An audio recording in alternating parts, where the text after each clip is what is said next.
எந்த சூழ்நிலையும் உங்கள் கைபேசியில் ஆன்லைன் சூதாட்டத்தில் சிக்கிவிடாதீர்கள். அது பண இழப்புகளை தந்துவிடும், காலப்போக்கில் உங்களை அடிமையாக்கிவிடும்.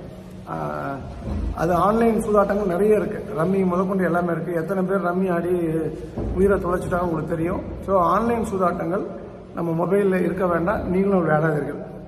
மூணாவது, மதுவும் சிகரெட்டும் நம் வாழ்வை அழிக்கத்தான் வந்துள்ளது. அது வந்து நம்ம வாழ்க்கையை அழகாக்குவது.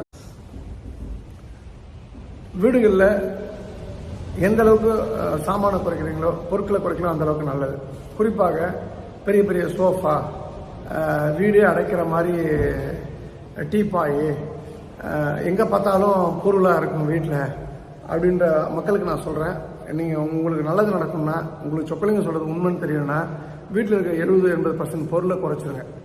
உதாரணத்துக்கு உங்கள் பொண்ணோ பையனோ இன்ஜினியரிங் படிச்சிருப்பாங்க, இல்லை ஏதோ பிஏ பிஎஸ்சி படிச்சிருப்பாங்க.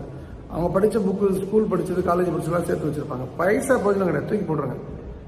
புக்கெலாம் இருக்குன்னா யாருக்கா ஸ்கூல் பக்கத்தில், காலேஜ் பக்கத்தில் அந்த புக்ஸை கொடுத்து ஃப்ரீயாக கொடுத்துருங்க. அந்த புக் வெண்டாஸ் இருப்பாங்க ரோட்டோரத்தில், அவங்க விற்று ஒரு 50 ரூபா 100 ரூபா எடுத்துகிட்டு போட்டோம். அதை இடைக்கடையெல்லாம் போடாதீங்க, கடைக்கு போய்.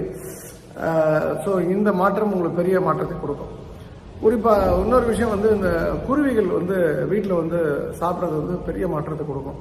குருவி ஒரு வீட்டில் வந்து சாப்பிடுது, ஒரு உணவு வந்து சாப்பிடுது, ஒரு வீட்டுக்குள்ளே வந்துட்டு போகுதுன்னா, அந்த வீடு வந்து மிகப்பெரிய பாசிட்டிவ் வைப்ரேஷன் பூல் அப்படின்னு நான் சொல்லுவேன். ஸோ அதுபோல் உங்கள் வீட்டு